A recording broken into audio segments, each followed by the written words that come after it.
Okay, we'll start with this. Well, on the heels of his big win over Adam Lopez, Isaac Dogboe aims for mandatory spot to secure Navarette trilogy fight. Dogboe aims to keep winning until he secures a mandatory position to force the third encounter. Obviously, Navarette is my nemesis, like a demon that refuses to go out of your head and has been my toughest opponent since my professional career began, Dogboe told GH1. Navarette is one person that before I retire from boxing, I have to fight. It will happen. I've moved up to the featherweight division. He's now the featherweight world champion, so there's no doubt it will happen when I become mandatory. He can't deny me. And I had a lot of skepticism about how Isaac Dogboe would do ahead of that Adam Lopez fight. And I've mixed feelings about the performance. I talked about that in my weekend recap, that Isaac looked better than I expected, looked more durable, looked more solid, more effective than I anticipated, though I'm not completely sure that I saw him win that fight. I would have taken a draw. That would have made more sense to me. It was a tale of two halves from where I was sitting, where Isaac Dogboe picked up at least 4 of the first 5 rounds, and Adam picked up at least 4 of the last 5 rounds. In a 10-round fight. But Isaac was given the decision, and now he's targeting a third fight with Emmanuel Navarette, the reigning WBO featherweight champion. He's targeting a trilogy. Bad idea. And, I don't honestly think a third fight would go any different than the first 2 fights went. And those 2 first fights, they were very punishing fights for Isaac Dogboe. I'm not sure that it's wise to try to pin down Emmanuel Navarette for a third fight at 126 pounds, where I think he's even stronger. How that guy was making 122 is anybody's guess. I think at 126, he's even stronger. I think he's got Isaac's number, and I don't think it's wise for Isaac to target a third fight for the near future. I think the best thing that Isaac can do for himself moving forward, it being that he's got 2 losses on his record, but both of those losses came at the hands of the same guy, so you don't want to read too much into that. I think what's best for Isaac is to target the winner of Jazza Dickens versus Kid Galahad.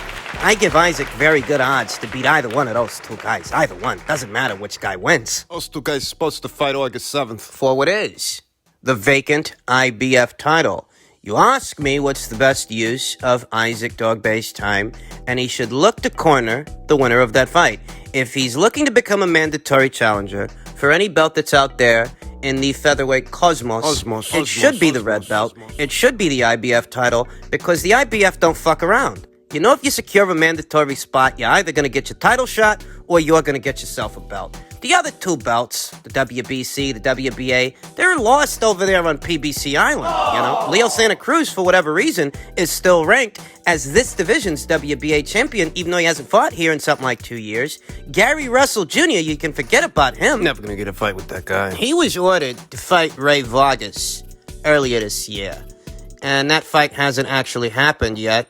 There is no tentative fight date that we know of for what's supposed to be Gary Russell Jr.'s mandated title defense against Ray Vargas. Nothing yet. But the bottom line is, you needn't worry about the green belt because you're not going to get a shot at it. Your best bet at fighting for a title and winning one would have to be with the IBF, the red belt. I don't think you should be looking for a third fight with Emmanuel. I think that there are other avenues of opportunity for young Isaac Dogboe to explore before he so decides to set foot in the ring with Emmanuel for a third time. I think that would be unwise. And unnecessary. I think that stylistically, Emmanuel Navarette just has Isaac's number, and I think that's what a third fight would prove, what we already knew, what we saw in the first 2 fights. If Isaac Dogboe wants to get some miles out of his featherweight campaign, some longevity, he'll steer clear of Emmanuel Navarette for now and see about getting that red belt, because I think he stands a very good chance of winning it. A trilogy is just not a good idea.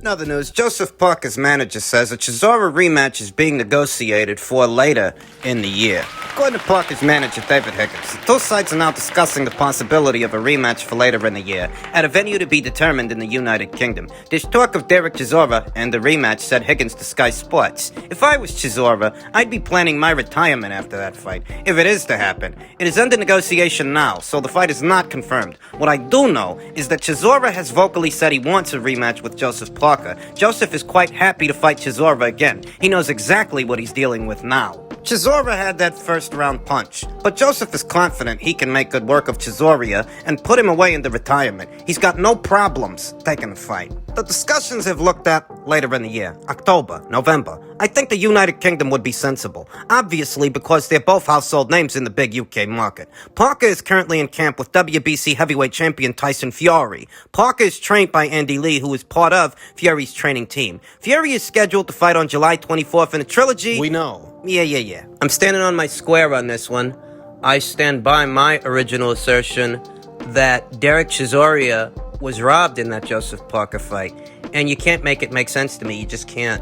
The same things that costed Hughie Fury the Joseph Parker fight, in my view, from where I'm sitting, are the same things that costed Joseph Parker the fight against Derek Chisora, who was the busier, more aggressive fighter, throwing more punches, and dominating the action, dominating the real estate. Joseph Parker didn't find his back on those ropes round after round by accident. He was being put there by the fighter that was in control. That fighter was Derek Chisora. For whatever reason, the judges decided to give it to Joseph. On UK soil to boot. You know, I remember when Zelfa Barrett fought Kiko Martinez earlier this year, in February.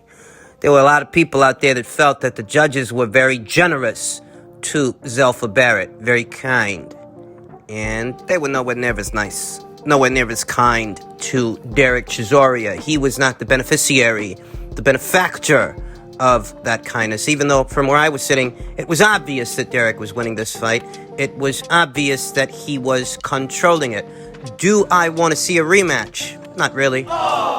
If Joseph Parker needs to have 2 fights in order to beat Derek Chisora convincingly, what does that say about Joseph Parker? To beat Derek Chisora in 2021. Tyson Fury had 2 fights with Derek Chisora. So did Dillian Whyte, but they faced a younger version of Derek Chisora than Joseph Parker did. In 2021, if Joseph Parker, who's a younger man than Anthony Joshua, that's right, most people don't realize that. Joseph Parker needs to have 2 fights with today's version of Derek Chisora. What does that say about Joseph? What's that tell you? Derek wants the rematch for obvious reasons. You know, he wants a chance to avenge the loss that really shouldn't even be a loss. And he wants to fight a name, because Derek ain't fighting for belts. He said as much in the buildup of the Joseph Parker fight, that he's not after world titles, he's after paydays. And, you know, he gets a bigger payday fighting Joseph, I'd say, than fighting a Philippe Hrgovic or a Martin Bacol. Right. Derek wants the rematch for obvious reasons. It's not that hard to understand. Not that hard to see why Derek might want to do the dance with Joseph for a second time. When it comes to Joseph, it is a little different. I think similar logic is being employed by Joseph, David Higgins, Andy Lee. They want to fight a name, somebody that has one, and, you know, Derek Chisora does have more of a name and more marquee value than a Philippe Hrgovic or a Martin Bacol. He is more well-known than those guys. You could argue that it's very honorable of Joseph to give Derek a second opportunity where he doesn't have to. He really doesn't. But is that really because Joseph's just that nice a guy, or is it because Joseph doesn't want to run risks with what other contenders are out there? Contenders that are hungrier, comparatively, than he is at this point in his career. Might be it. I feel like Joseph's career is in limbo. I feel like Joseph is drifting in some ways. Aimless. We know he's not going to fight for a world title at any point in the near future. WBC titles all tied up between Deontay Wilder and Tyson Fury. Anthony Joshua, he's supposed to be fighting Alexander Usyk very soon. Joseph don't get to fight for a title again till, I don't know, next year, if that. He's not doing nothing else, so why not fight Derek for a second time? Does Joseph Parker win in more convincing fashion in the second fight than he did in the first? Really don't know. I feel like Joseph's got ticker problems. I feel that he's not aggressive enough, spiteful enough for today's heavyweight division, where, you know, sometimes you really got to go for it. I think the only saving grace when it comes to this sequel is that it won't come with the Sky Sports box office pay-per-view price tag for the fight fans over there in the United Kingdom. In the United States, we saw it by way of our DAZN subscriptions, but if you were in the UK and you wanted to see this thing, you had to buy it by way of Sky Sports. I think the sequel will be shown by way of DAZN, Which is a lot less pricey. so there's something to smile about.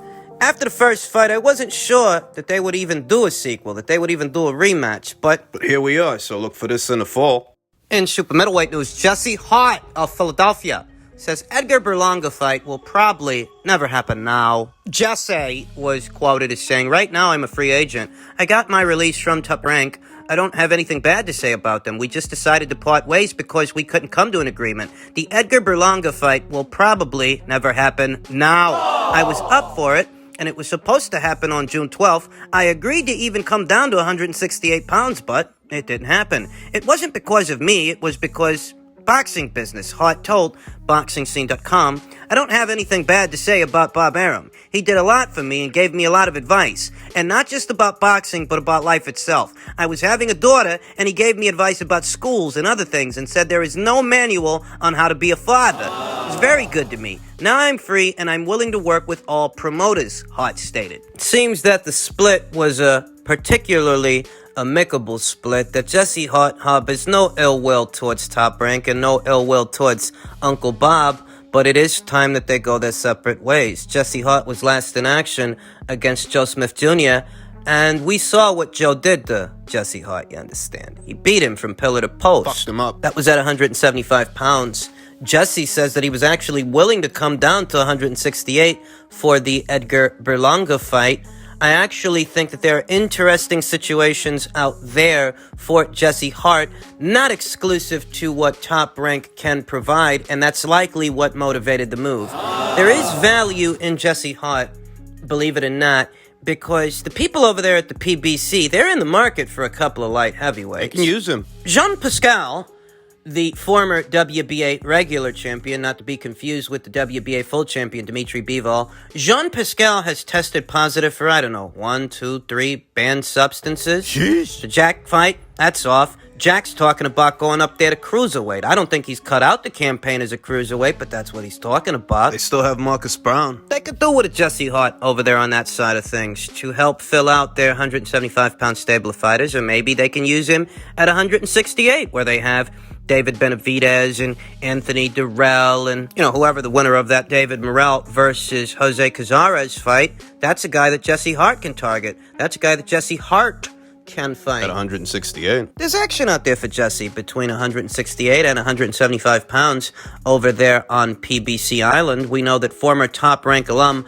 Carlos Adames has crossed over. Carlos Adames, who campaigns in the junior middleweight division, 154 pounds. If he wants to fight for a title at that weight, he's in the right place. That's the same Carlos Adames that lost that fight to Brazil's own Patrick Teixeira for the WBO title back when the title was vacant after Jaime Munguia moved up to middleweight. Carlos crossed over to the PBC side of things. Maybe Jesse Hart will too. Or maybe Jesse will go to Triller. The people over there at Triller, their parent company, they purchased the Fight TV platform, FITE TV. They've gone as far as rolling out monthly and annual subscription prices for content. If you ask me, I think they're building a stable over there. I think they're in the market for a couple of bodies, a couple of fighters. Jesse Hart could be one of them. If I'm being completely honest, I have serious reservations about Triller's longevity in the sport of boxing. As funny as this might sound, I think the PBC might be a better place for Jesse to go than over there, Triller. If he can still make 168 pounds, and Jesse claims that he can, there are several situations the people over there at the PBC could line up for him. And, if he wants to keep campaigning as a light heavyweight, well, Marcus Brown's over there. I don't really know how active he's going to be, as PBC fighters often have sparse activity in their schedules, but if he's left Top Rank, that'd be the next best place to go for him, given that he's campaigning between 168 175 pounds. Wouldn't surprise me at all if that's where Jesse ends up. So let's see. Comes to Carlos Adames, who we mentioned in my previous video. He says, being with the PBC makes me feel closer to the belts, and he's quite right, because if you're a junior middleweight, that's where all the belts are. They're either with Jermel Charlo or Brian Castano, who are set to be locking horns very soon. And Carlos made a wise decision to go over there because He needs to. unless you're on that island, you're not going to get a shot at any of those belts. That's just the way it is. That's what's going on. Carlos is going to be in action this weekend on the undercard of Davis versus Barrios against Alexis Salazar. And that's not the only thing that Carlos Adames has in the works since having parted ways with Top Rank. He's got the fight coming up this Saturday And then after that, in July, on the 21st, he's going to have another fight over there in the Dominican Republic, where he's from, against an opponent that has yet to be announced. PBC's grip on 154 just got a little stronger. I understand that 154 pounds really ain't one of the glamour weights, but as far as cornering that market, that's what the PBC has done, even beyond this upcoming Jermel Charlo versus Brian Castano fight. Supposing the winner moves up and all those belts go vacant, the PBC has all the contenders. Carlos Adames among them. Julian Williams, Erickson Lubin, Jason Rosario, Tony Harrison. Danny Garcia said he's moving up there. Errol Spence Jr. stated beyond the Pacquiao fight, if things don't work out with Terrence Crawford, most people don't think that they will,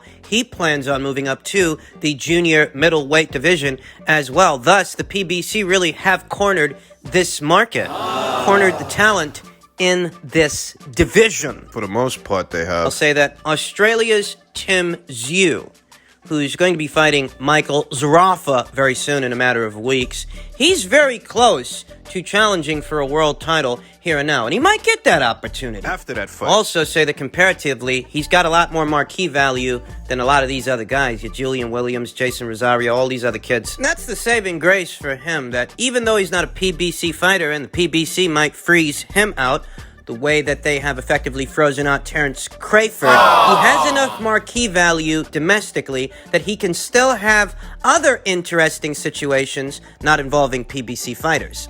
PBC fighters like Carlos Adames, who finds himself on PBC Island. Back to Carlos, this upcoming weekend's fight will be his first fight under the banner. As a PBC fighter. So you do get the sense that there's a lot riding on this for him, and, we'll see how he does. This weekend.